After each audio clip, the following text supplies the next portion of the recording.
Indy. One word says it all. It is the iconic World Center of Racing. The SCCA Runoffs, the National Amateur Championships. Combined, it is a glorious event. This year, for the second time, over 900 drivers are going to kiss the bricks. Hi, everybody, and welcome as we are about to determine in the 58th running of the SCCA National Championship Runoffs, the gold medalist, the national champion in GTL. Hi, everyone. Welcome to Haggerty Race Day. I'm Greg Creamer, joined by Larry McLeod. We will have Hayward Wagner down amongst the cars, down in the grid and on pit lane. Great to have you with us on an absolutely beautiful afternoon here. And it's a stunning day, a fabulous racetrack, and we are looking forward to it. There it is. We're technically in Speedway, Indiana, but not far away is downtown Indianapolis. And it is always an honor to come to this storied venue. And this one should be fun. This is a class that is, I think it's one of the fun classes. It's low-powered GT, and it's a tinkerer's class. People build these cars, and they get to go out and race them, and here they get to do it at the Indianapolis Motor Speedway. It is truly one of the world's iconic venues. And let's take a look here at our Mazda Track Map. It is 2.6 miles in length, 14 counted corners. And Larry, it really offers up a variety of challenges. It definitely does. And as you come down across the world-famous yard of bricks down straight into turn 1, you've got to deal with 1, 2, and then all the way out to that turn 4. And hopefully by the time you've come to turn 4, folks have gone from 4 wide down to 2 wide. Then you get to go through the carousel at 6, probably still 2 wide, and then eventually 6A leading you on to the Holman straight, the back straight here at Indy. Come out of that section, you now enter from turn 7 through the S's, 8, 9, and 10. Strong exit off of 10 is key to a strong lap and holding off a fender of a hard charge behind you, because you're going to get into 12 with another opportunity for breaking point there to make a pass. Head in through 13. 13 then becomes the most critical corner on this course to get that run down across the bricks and get speed all the way into turn 1. And hopefully, if you're fighting for the lead, hold off whoever might be charging behind you, but it's not going to be easy to hold off this field. Not at all. You know what? Mazda does a lot more than present just the track map here at the Runoffs.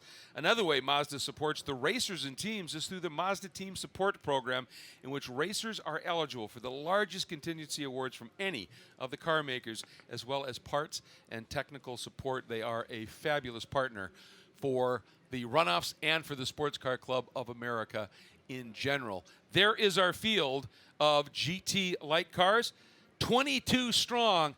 And Hayward Wagner has found some stories down there. They always have them on the pre-grid. Hayward? That they do, guys. I'm right here beside Chris Bovis's car. We're going to take a look inside real quick. There's this little black box right here, this AIM Solo 2 unit. That unit right there belongs to SCCA. SCCA uses these in a number of the cars during the races to be able to figure out what's going on with the cars, be able to really, it's about balancing the rules. This is how they measure how a car is performing so they can write rules so that we have good parity in the racing. Now, Glenn Thielke is the man who kind of invented this program. And unfortunately, Glenn's having some health issues and isn't here this weekend. But in his place, we have an entire team from Purdue University, engineering students working in the motorsports program. They are all here managing the data boxes, getting them plugged in, getting them turned on. A big thank you to them and a great opportunity to connect to the future of motorsports engineering with this year's runoffs. World training for some very bright young people right there. That's fantastic. Yeah, it gets them out to the track and be a part of this and to do the job here to help us with that balance of performance that Hayward alluded to, that really in a class like this where you've got a mixed hodgepodge of engines and chassis and cars that are all varying different speeds. This is about as far from spec as you can get, but how do you make sure that this is all equal for all the drivers when they do build and invest in a car like this? It's balance of performance by collecting and analyzing that data to make sure that it all works out, and thanks to the folks there at Purdue University for helping us. That's the way you make it fair and give everybody a chance to be able to come here and run. I talked about the weather, 80 degrees, low humidity. It's about as nice as it gets for a race day here. And this will be a 19-lap race or 40 minutes, whichever comes first. And, the field, we've had bigger fields here already that have run, but this one's pretty deep. And one of the things that I wanted to point out, on the pole, you have a 3-time champion who just got his 5th straight pole. But starting in 6th and 7th position between those two drivers, 20 gold medals here at the runoffs. There is talent in this field. They are, and when you see them starting in 6th and 7th, you start to wonder, is, you know, at some point in the race, they're going to make a charge and be coming through. But there's a few others in this field of former champs and strong competitors have been on podiums before, and I suspect this front 7 or 8 is probably going to be fighting for this all the way through. Yeah, I mean, the times are pretty close, and it's going to be fascinating to watch. A couple of people to keep an eye on here. Starting in the 5th spot in the number 2 is Graham Fuller. He's out of Summit Point, West Virginia. We just want to mention that Valvoline Koenig and Goodyear Carbotech Honda CRX. He is super sweep eligible, and what that means is if he wins the runoffs, he's already hit some of the marks you have to win, which is a great season in the Hoosier Super Tour Series and the like. So if he wins here, he can go for the super sweep. Another guy that we just want to give a shout out to is Daniel Wolt, who'll be starting back in the order just a little bit in the Bellwether Farm Nissan, but he is our Hawk breakthrough performer, which is most improved in positions from Tuesday to Wednesday in those qualifying sessions. So congrats to those guys. Let's take you through the grid, however, as I said, earning his 5th pole, and he is a 3-time champion. It is the number 78 of Christopher Bovis, the Overland Park, Kansas. Now is where he resides, out of Chicago region, in the Hartmarks Advisors Honda CRX. Starting outside of the front row, the number 11 of Scott Twoney from Tacoma, Washington, and the Powellsbo RV and Pat's Autosport Toyota Tercel. Starting in the 45th spot, a former champion, Peter Zeckert out of Maryland Heights, Missouri, in the Goodyear AVP Engines Nissan 200 SX. A similar car starts alongside on the outside of the second row in the 4th spot, 121 Brian Lynn out of Hermosa Beach, California, in the Goodyear Carbotech Nissan 200 SX. Starting in the 5th spot, number 2 is Graham Fuller out of Summit Point, West Virginia, the Washington, D.C. region, in that Valvoline Koenig and Carbotech CRX. Starting in the 6th spot, one of our 10-time champions, the legendary driver 77, Joe Huffaker, out of Petaluma, California, San Francisco region, from that legendary Huffaker Performance family, the Goodyear G-Lock and Joe's Race Shop, Sentra. Starting in the 7th spot, the other of our 10-time gold medalists, 32, Michael Lewis, out of Poway, California, running in the San Diego region in his Goodyear Mazda RX-7. Starting in the 8th spot, the number 9 of James Gregorius, out of Lakeville, New York, Florida region, the Livonia Redemption Center RX-7. Starting in the 9th spot, number 15, Paul Mevely, out of Treasure Island, Florida, Central Florida region, the Nissan Sentra. Starting in the 10th spot, it will be the number 14 of Charles Leonard, out of Palmetto, Florida, also Central Florida region, the JB Racing Goodyear Nissan 200 SX. Starting 11th, the number 18 of Ken Gasson, that's a racer's name, out of Columbus, Ohio, Ohio Valley region, a rookie here at the runoffs, in his TRD Axiomotive and Odyssey Battery Toyota Sertel. Starting in the 12th spot, the 0th of Chris Copley, out of Easton, Connecticut, Northeastern region, in the AER Mini Cooper. Starting in the 13th spot, the number 98 of Roy Lopshire, out of Blue Springs, Missouri, in his TRD Hoosier Toyota Tercel. Here's the field coming to the line. Then it'll be Jamie Buss, Bill Keeney, Daniel Wold, Brad Lewis, Ed Nicholson, Michael Helm, Rusty Belt, James Lynch, and Jonathan Stalzer will be coming to the green here again. 40 minutes or 19 laps to determine the national champion in GTL. Bovis and Toomey on the front row, leading us up to the green flag to get this one underway here at the Indianapolis Motor Speedway. Watching for it, looking for this one to get going. We're green! Even across the front, but look at that move by the 121 of Brian Lynn up and around the outside, Larry. And talk about getting a great jump. Look at him going right past Toomey. He's right alongside Bovis now as he goes into one. This is what they want. They don't want to let Bovis get away. He's going to try and shut it down and get through, but look at the sketchy braking for him, able to hold on to it. Yeah, and the question for Bovis is, it looks like he didn't get off in that grass too much. See if he was able to hang on to it, and he does. Boy, he was determined not to let Lynn get through. And Lynn was determined to try. Absolutely. And we have seen that outside move work multiple times here in 2017 and earlier this event. Things settling in a little bit there. Having a look back at the 32 of Michael Lewis. Once again, the driver who's got all those championships. And both of them, he and Huffaker, of course, have got championships in a variety of different classes. Yep. And, you know, to have drivers of that caliber say, I want to go play in GT-Lite, tells you just how fun this class is, as well as competitive. And for Huffaker there, made a pretty good start. He got himself up to 4th, starting to slip a couple of spots here. As Peter Zeckert just kind of ducked inside of them, going through 7. So So they're still kind of fighting for positions back there, and for Chris Bovis, that's exactly what he wants. He wants them fighting, right? Just like you can see there with Lynn and Toomey fighting for those spots coming out of 10, back onto the oval banking here before they get to 12. Lynn is able to reclaim and hang on to that spot. And now here we go. Down underneath Zeckert comes the 77 of Huffaker. Can he hang on to it? He does. And there is Zeckert in the number 45 as they sweep through turn 13 and complete a lap heading up to the start-finish line here at IMS. Zeckert's not going anywhere. Started up in third. Doesn't want to be sitting back here where he is in this fifth spot. Right now, Huffaker got a pretty good run there in his new body Sentra. But everybody looking up at Bovis, who just opened up a pretty good gap there, about almost 2 seconds over Lynn before we even got to the yard of bricks. One of the things I love about this class is it's basically, you think about a GT1 car in terms of the tube frame and design, it's that kind of tech, just in a much smaller engine. And it allows you to do lots of modifications to engines and the like.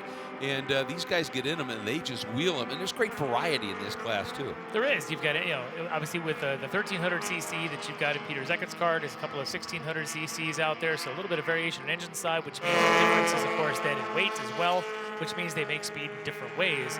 And around the track like this, that's, to me, one of the most fascinating things because you've got the long straightaway, but some of these twisty bits from turn 1 through turn 6A takes a lot of handling ability, and certainly a lightweight car helps you to that. Just had a look at the number 5 at Jamie Bloss, started in 18th spot, and Jamie has already worked his way up into the 13th spot. We do have a Sunoco Hard Charger Award, most places gained during the race. Might be an early candidate there.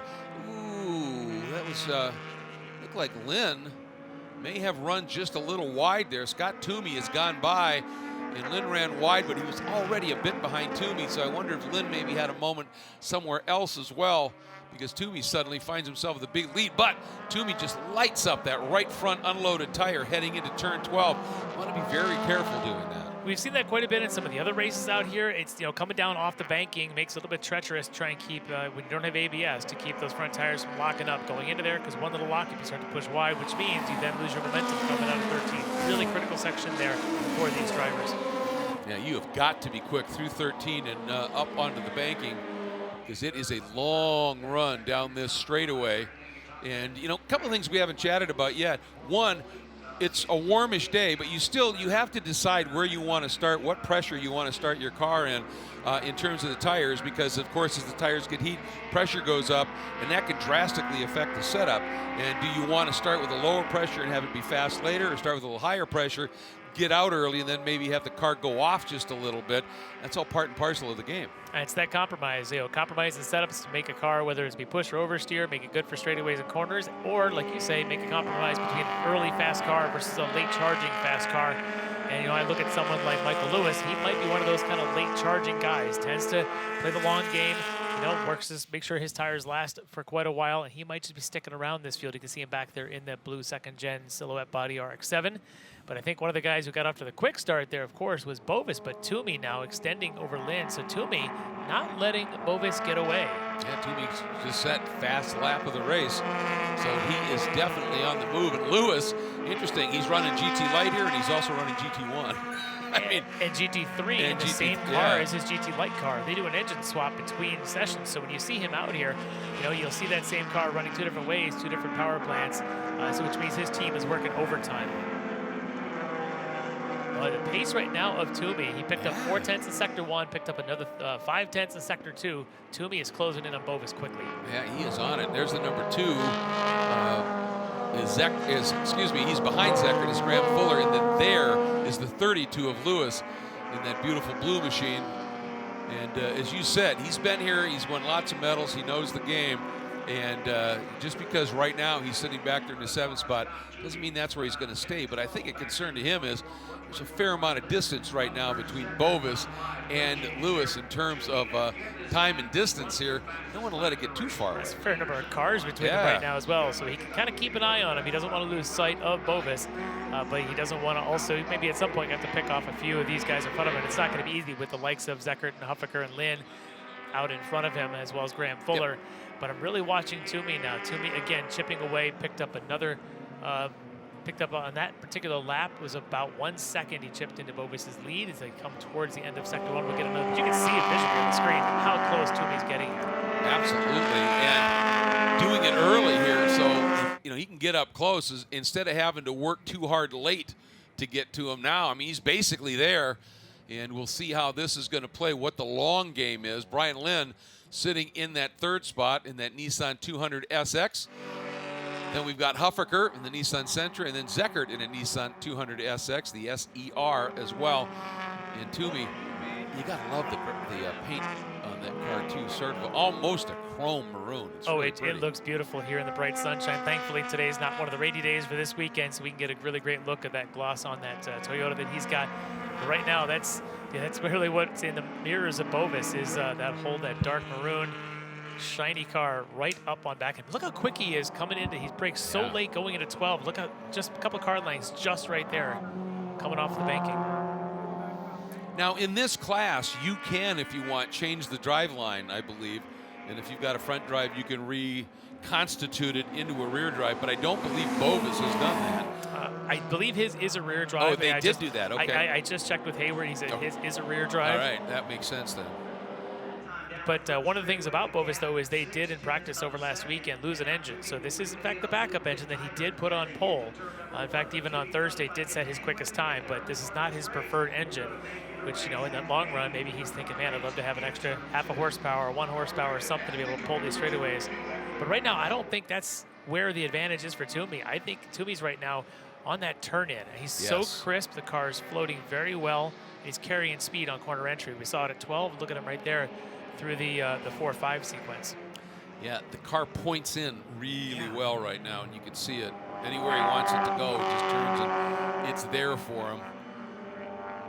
And so, which is a nice thing because then you just get behind the guy and just track him and pressure him, and just see like if he, run off his tires, make that little mistake, something on that order.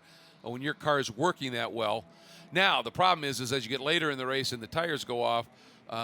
That can either make the car get really loose or you could go pushy. It just all depends on how it happens. Push meaning the car doesn't want to turn. And Huffaker, he opened up a little bit of margin on Zeckert, and Zeckert has just reeled him right back in again. Something else to take note of some of these cars you can see right there in Huffaker's a nice big old wing right across the deck lid there, as well as the Sentra right in front of him. Of Lynn, but if you take a look at the car out in front for Bovis, when we get back to him in a minute, you'll notice he's not carrying a wing, which means he might be a little bit more slippery down the straightaway, and that might be helping him right now, but perhaps not with the arrow in the corners like some of these other guys have, and that might be part of the stability of someone like a Twoney, as well as what Huffaker's doing right now, holding off just the spoiler-clad car there behind him in Peter Zeckert. And those spoilers, they can be a bit effective, but they're also real draggy. And that's an issue, and he's the one running one of the smaller engines. He is. That was what his concern was in this field. How does he do on the straightaways if he can't be on someone's bumper? And you can see right there down the straightaway, Lynn and Huffaker are pretty clear out in front of him as they pull down this front straight. No, we got a car with a problem that's just limping down the front straight right now. Couldn't quite get the number. It might be Brad Lewis. Might have been, yeah. Yeah, that's unfortunate. At first, I thought it might be crabbing a little bit, like something was broken, but I don't believe it was. But we got a battle for the lead going on right now, folks, as Twoney now absolutely attacking on Bovis. And you wonder if Twoney hasn't said, you know what, I can do better than this pace and not hurt the car and the tires.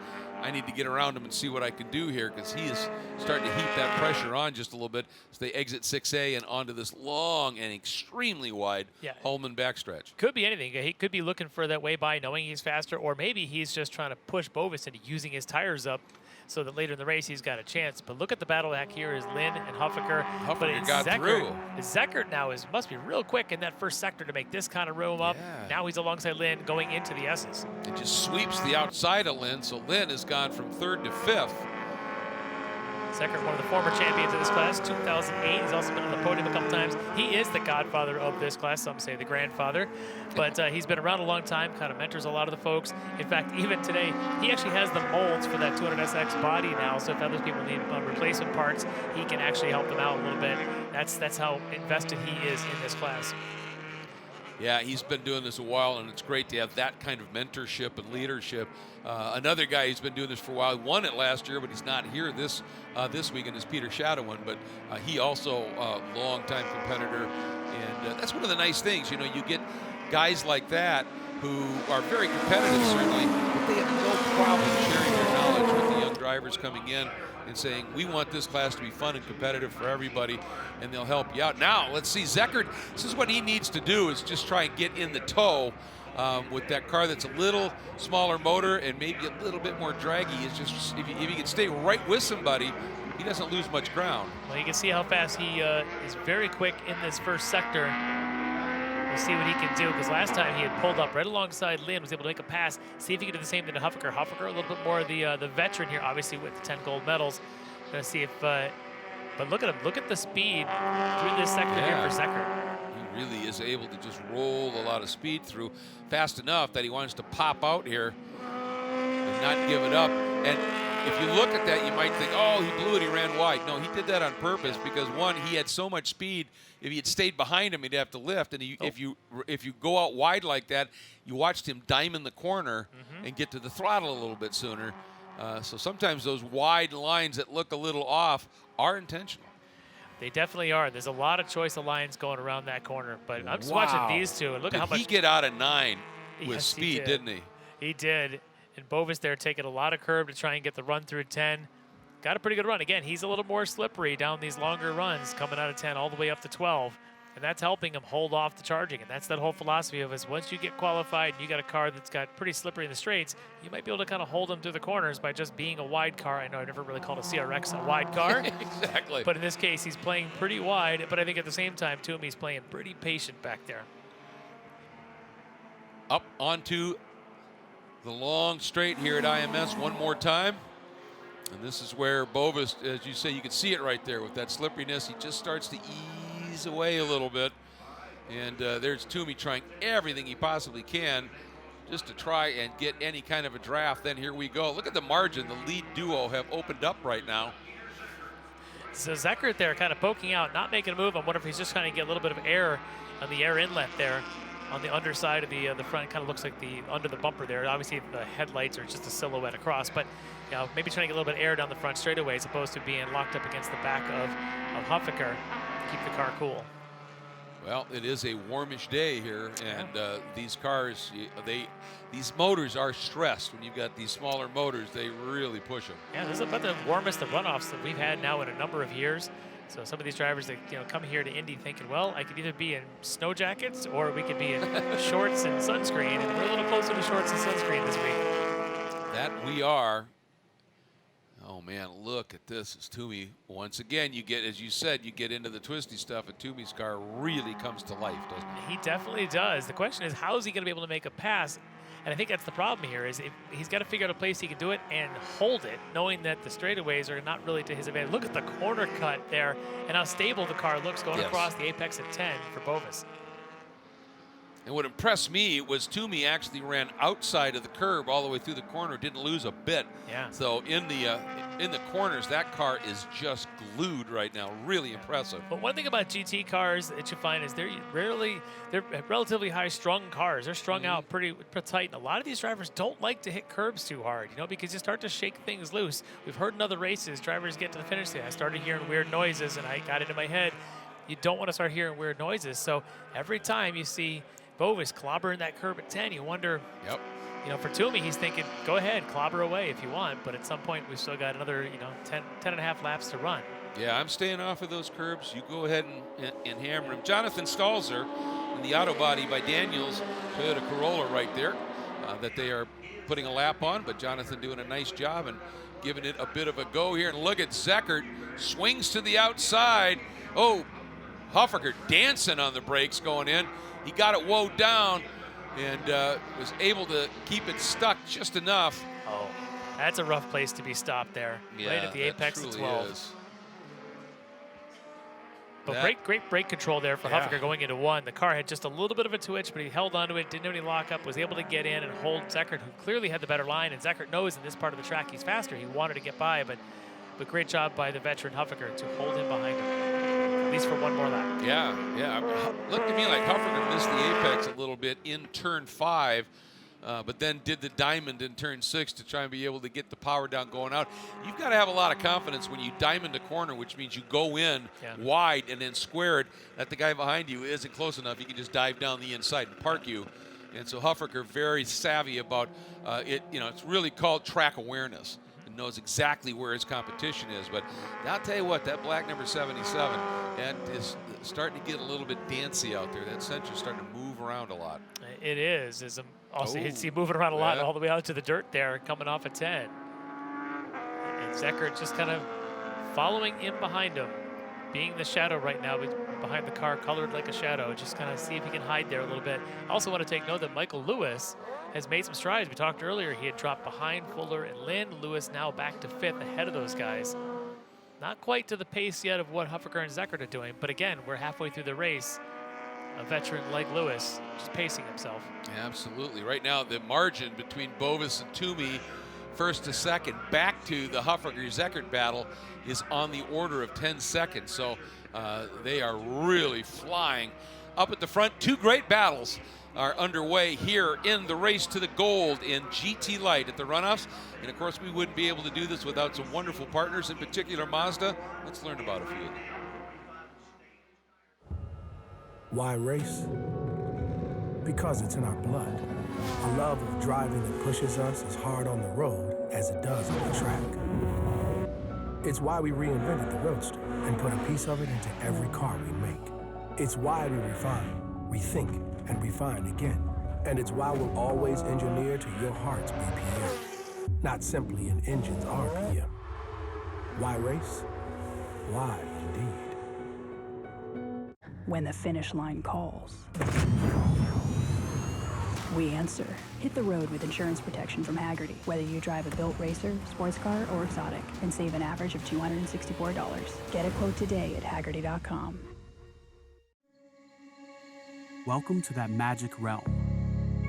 Between here and there, a no man's land, and everyone's land, where great expectations grow and rewards are given to the swift, the perceptive, and the daring. Introducing the Mazda CX-30 Turbo with all-wheel drive. More power for your pursuit.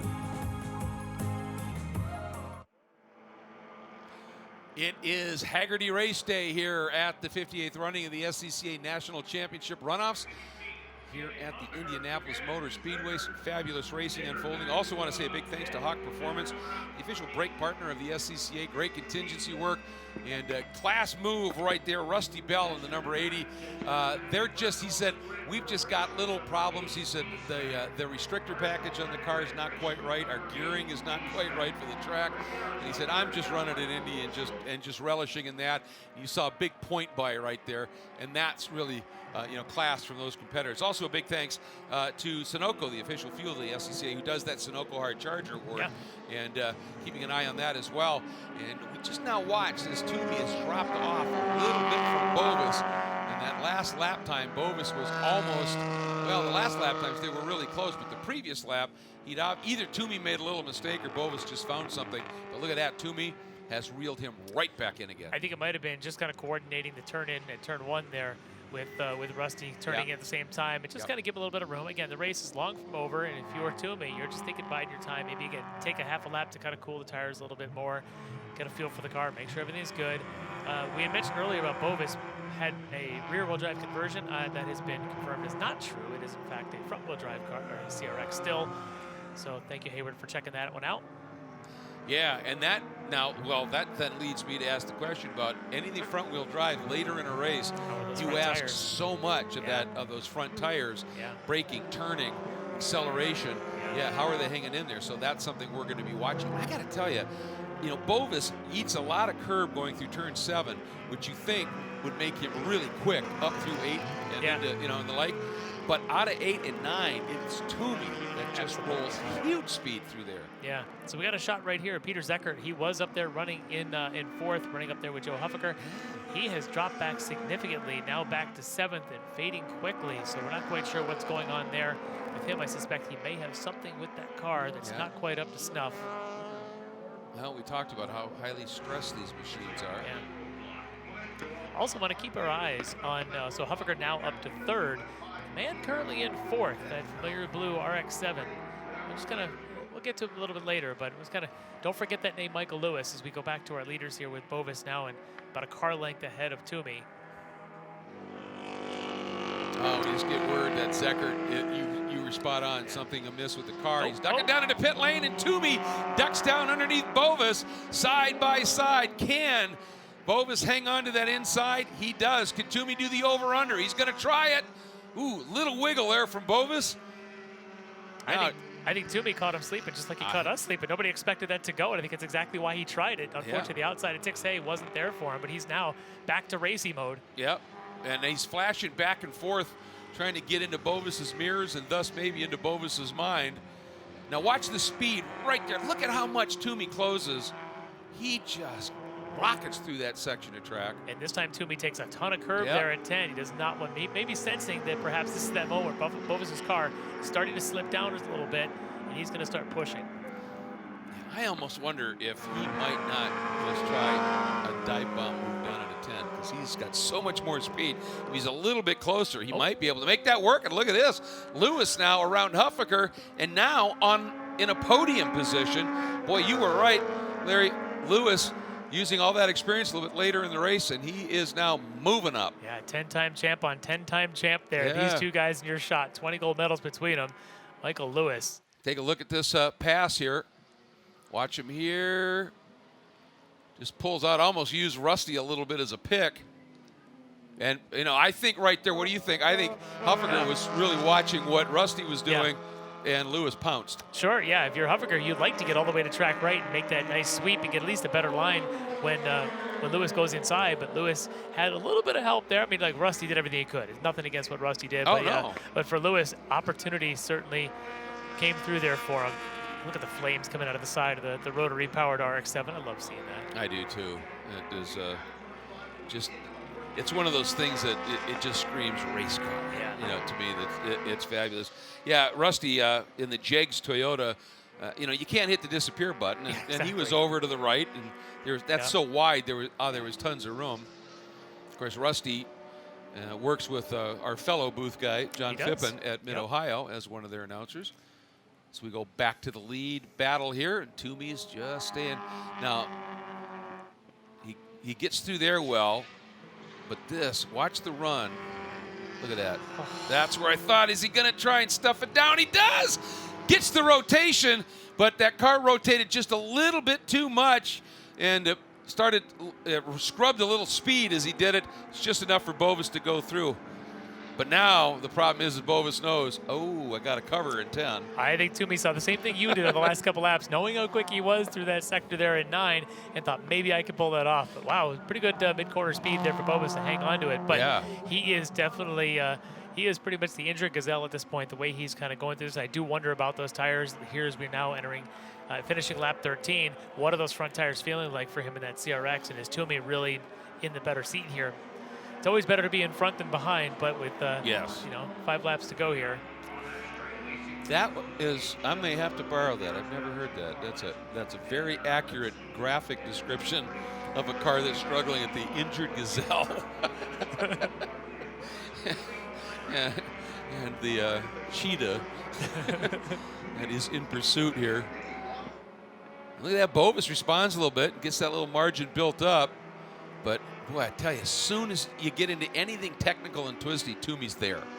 He really is. He's just got great lines through this part of the track. The car is just stuck like glue.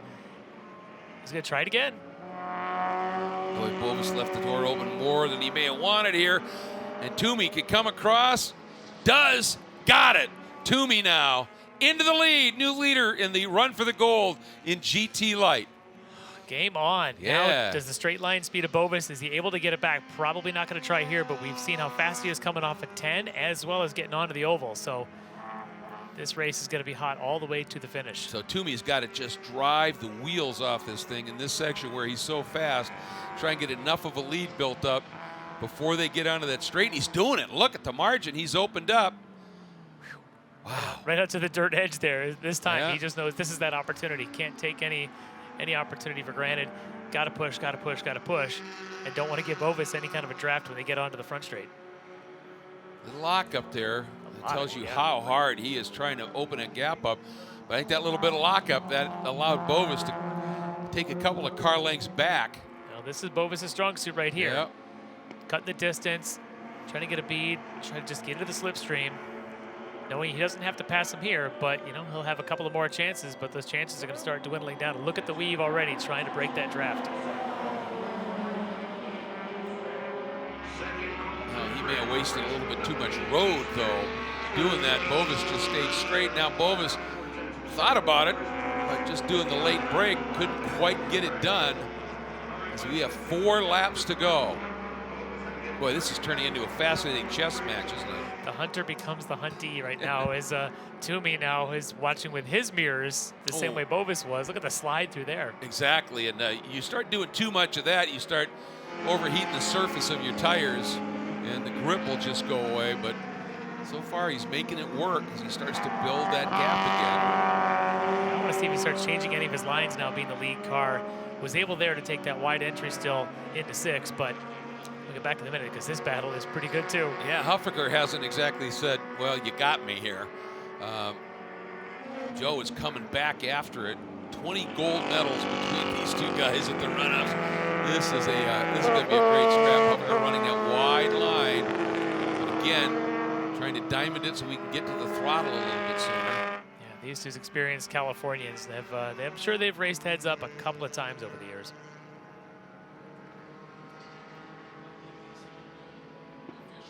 Look at this, though. Using every bit of line there for Lewis, taking the tight edge, wide exit, staying out on that apron here on that back straight, trying to hold Huffaker from making a move. Yeah. Here's that section of track where Toomey is so quick. Does either of these guys have they look pretty even through there, don't they? They kind of do. Yeah. These are pretty evenly matched cars. And Brian Lynn still sits in, he's back a ways, but he's still right there in that top 5. The number 5 or the number 121 Nissan 200SX SER. Just watching Lewis. Different lines for them. Very different 12. lines, yeah. Lewis now got a little bit of somebody to draft out in front of them. I think that's the 0 of Ed Nicholson. Oh, look at this. Bovis gets into Toomey. Toomey able to save it. I really don't think that was intentional by Bovis. He just went to the throttle, thought Toomey was going to accelerate, and tapped him. And the minute he tapped him, you could see him back off.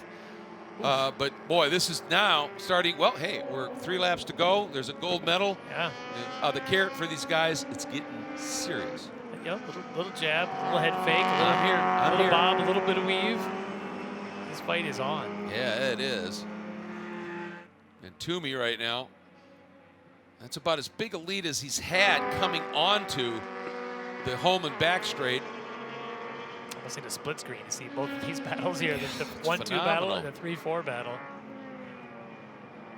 And there's that line. Look how, well, that time Huffaker sort of went into the same line as Lewis, because I think he realized that he was losing a little bit of ground.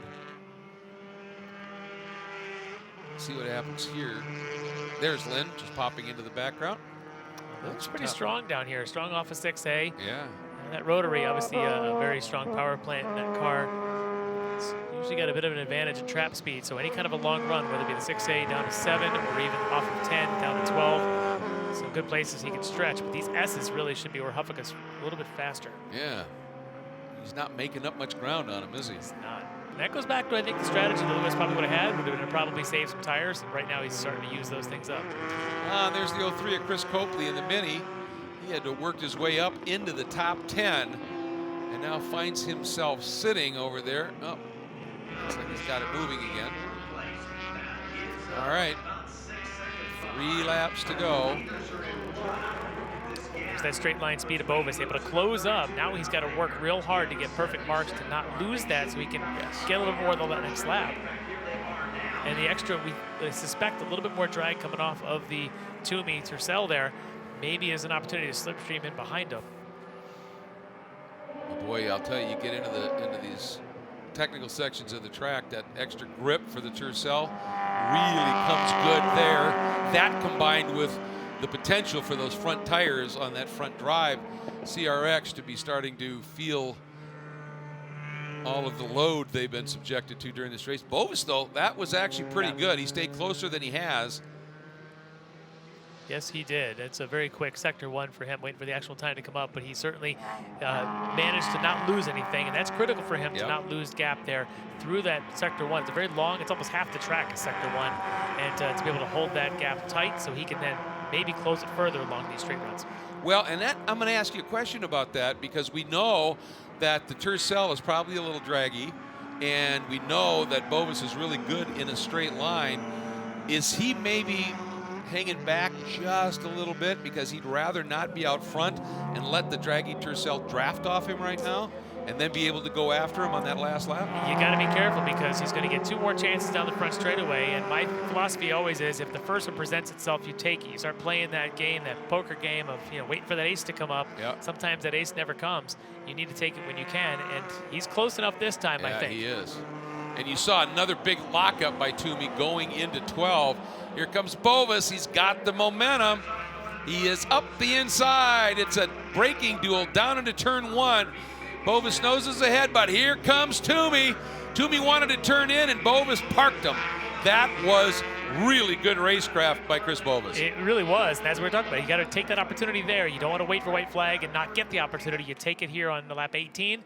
Now he's got to go a lap and 3/4, but look at that slide coming around 4. That rear drive is the rotation there, and that's allowed Twoney. He's going to try and go around the outside. It'll give him the inside here, and he's coming right back after him down into 6A. Twoney is back into the lead. What a dice this is. Great stuff.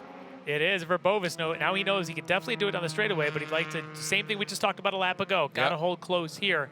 But if he gets an opportunity going into 12 for somehow, we've seen him do great runs off of 10. He might stick his nose down into there and try to lead down the front straight, or he could just play that chess match now and say, let's throw it all down the front straightaway and see what happens. The problem is the yard of bricks in the finish line is not that far off 14. Right. So unless you're right behind somebody already getting a pull, it's tough. And that pass he made for the lead, that was well down the straight. So that's not going to do you any good here. Twoney got pretty wide there coming out of 10. A good run here for Bovis. He might stick his nose inside. He's got the speed, but I'll tell you, Twoney is so good on the brakes. Even with that lockup, he's still just able to get in a little deeper than Chris.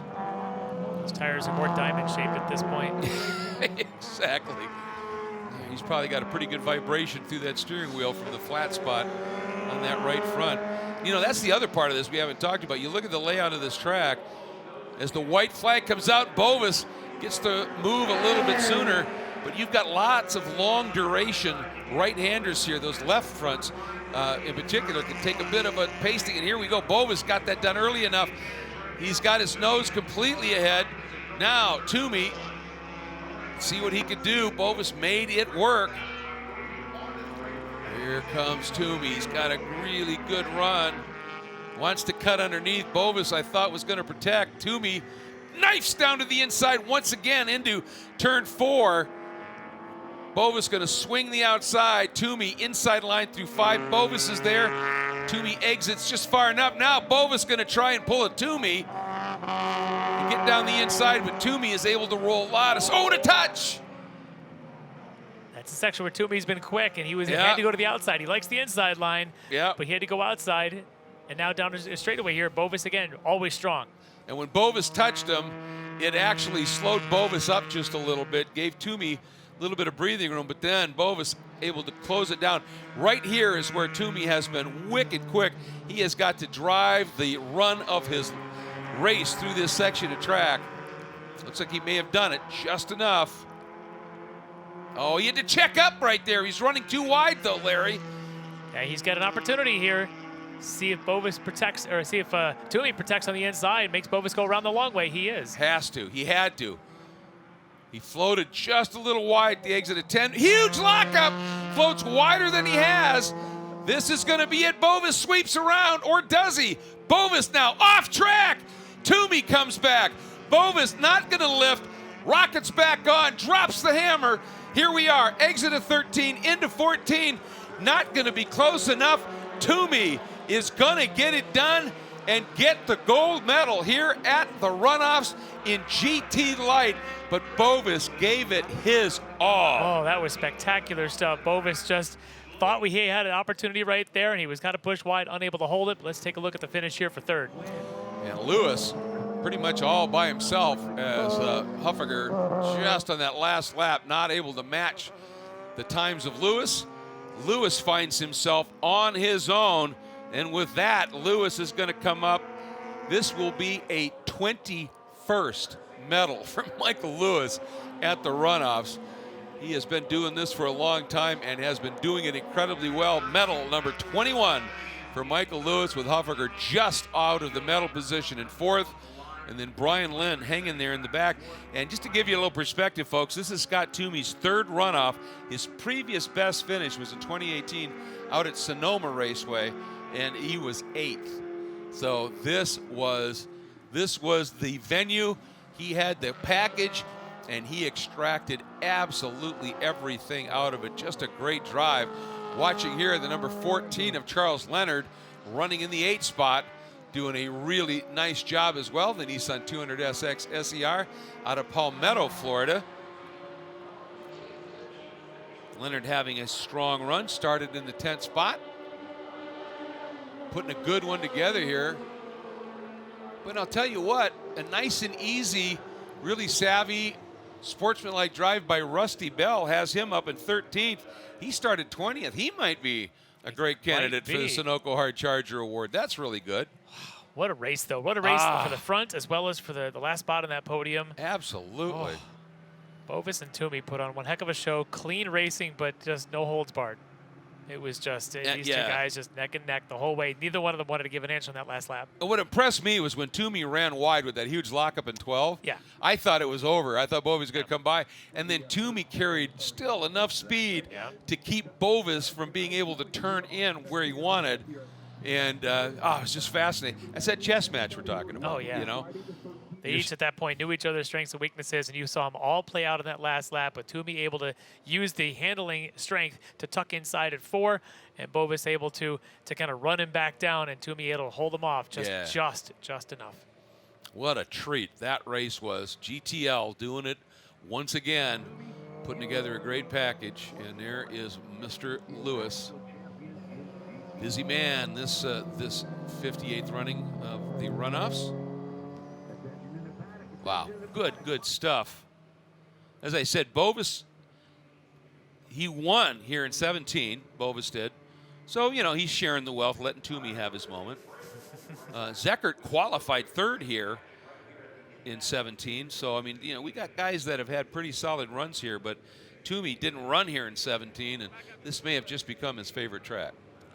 It definitely was. Can't wait to hear what he's got to say. Yeah, what a scrap that was. That absolutely beautiful paint job on that car. And his drive matched it. Absolutely beautiful. And savoring that moment. And Hayward is ready. And as you said, cannot wait to hear his discussion about how this race unfolded and that absolutely superb duel with the pole sitter and defending national champion, Chris Bovis. Wow, what a run. All right, Hayward is ready. Let's hear from our gold medalist. Scott, the first thing Scott said when he pulled in was, I don't know, I've never done this before. Could you imagine it any better than it was? No way. You know, you go into these things with all kinds of hope and expectations and all the hard work and dedication that goes into it, and you know, you just kind of go out there and pray for the best, especially when you're dealing with a master class like Chris. I mean, and what a joy to drive nose to tail with for so long. Very respectful. He's an awesome driver. My hat's off to him. I said this once before this year. I hadn't had a better time in a race car than the Hoosier Super Tour at Portland. Well, I haven't had a better time in a race car as here. So, yeah, it was pretty awesome. Well, congratulations to you. It looked like you had the advantage in the really twisty stuff. He had a little bit more on the straights. How important were those first couple of corners once you got around him to set a gap? Well, it looked like the places from 3 and on back weren't able to kind of hold pace with us. So the plan was, let's make sure that we can get out, and then that way we can have our race without having to worry about duking it up too much with everybody else. Now, I got to ask you, last corner, last lap, he went 4 off in the grass. Did he have room? What was going on there? I couldn't hold it any lower than I held it. I mean, we can watch the camera, but hands are twisted all the way over. That's a really tight corner, and we've been struggling with that all week. But, you know, I watched so many guys go off in the grass there with nobody else on the inside. And it's just one of those deals. I mean, when you're coming down to the last corner of the last lap of the race, I mean, you got to do what you got to do. And Chris was trying to get a good run on the outside, and I was trying to hold my line on the inside. So no disrespect to him. That was definitely not intentional. Yeah, I think he just ran wide, but wasn't sure if you were where you were with it. So congratulations. You get one more lap around the Speedway. Your first-time national champion. Thank you so much. Awesome. Awesome. That's I just love that. And you know what's 13 in a low horsepower car versus a high horsepower car is driven so differently. If you're in a lower horsepower car with grip, you can track all the way out and then just stay to the inside through 14. If you're in a big horsepower car, we're going to see some of that later on during this event. You got to exit mid-track, because that's the only way you can get this speed. And that's what makes it so fun with these little cars, is just being able to run that edge all the way through it. And it was fantastic. Let's check in now with our second and third place finishers, and both of them medalists many times over in this class. Hayward?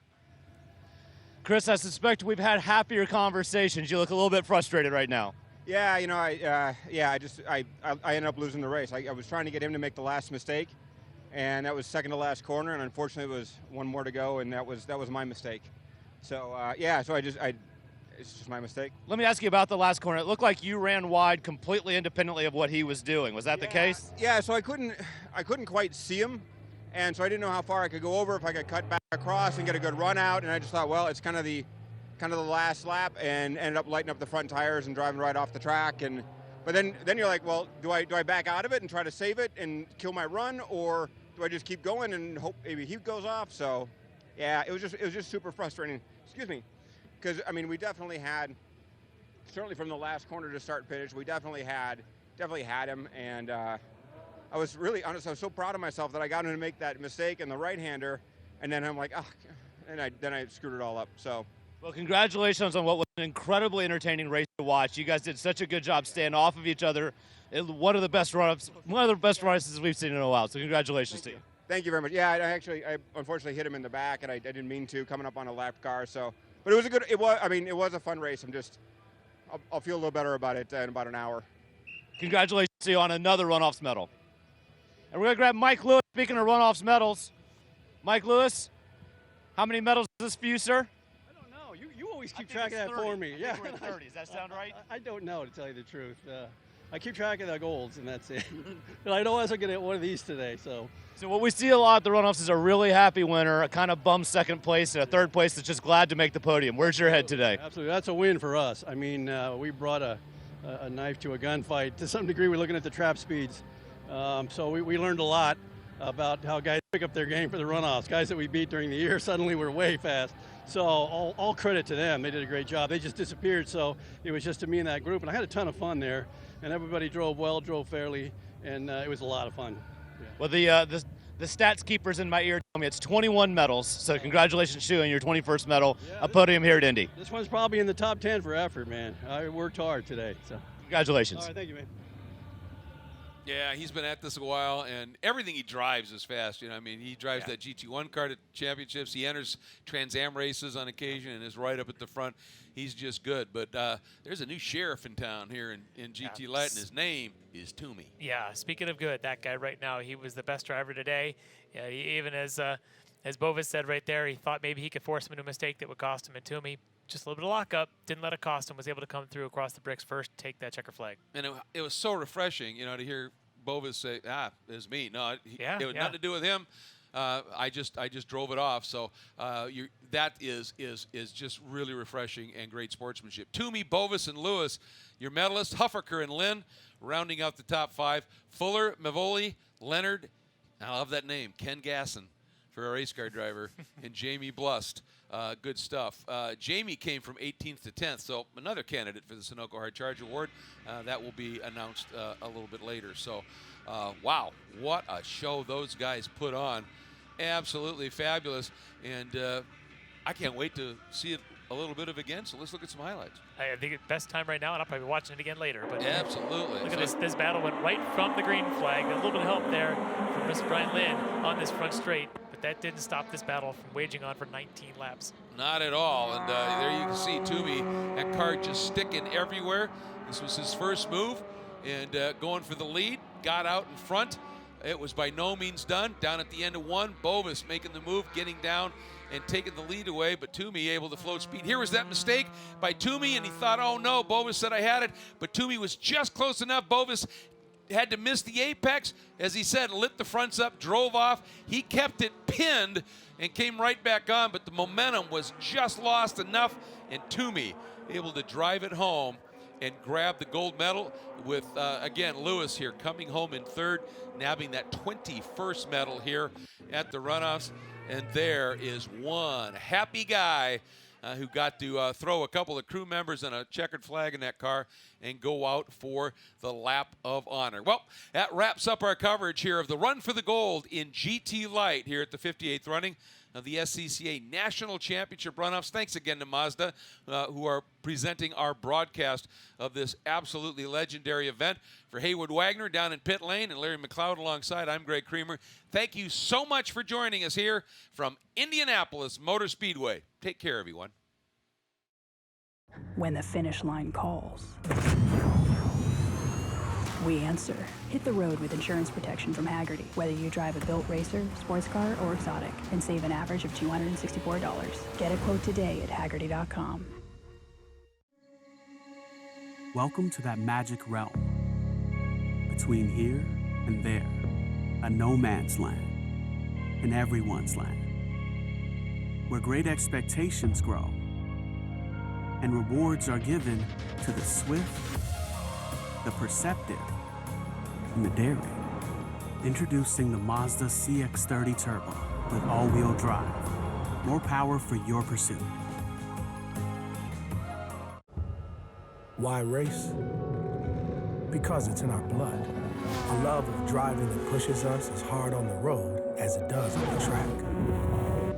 It's why we reinvented the Roadster and put a piece of it into every car we make. It's why we refine, rethink, and refine again.